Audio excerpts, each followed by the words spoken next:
אין, המקרר ריק, אין לנו מה לאכול בבית. ואמא שלי לפני כמה זמן היא ילדה, אז כאילו אין מטרנה לילדה, כלום.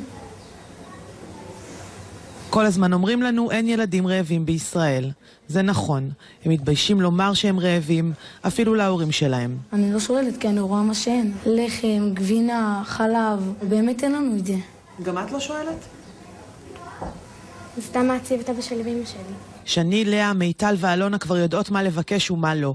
אין להן ציפיות גדולות מדי, אבל בעמותת יד עזרא ושולמית בירושלים הן מקבלות ארוחת צהריים וערב בכל ימות השנה, ובפסח כל המשפחה מקבלת סיוע. נותנים לנו פה קמחא דפסחא, ואין, זה מאוד עוזר, זה מציל אותנו. אחרת היינו נשארים רעבים. בבגדים, אוכל, נעליים, כל מה שצריך הם נותנים לנו.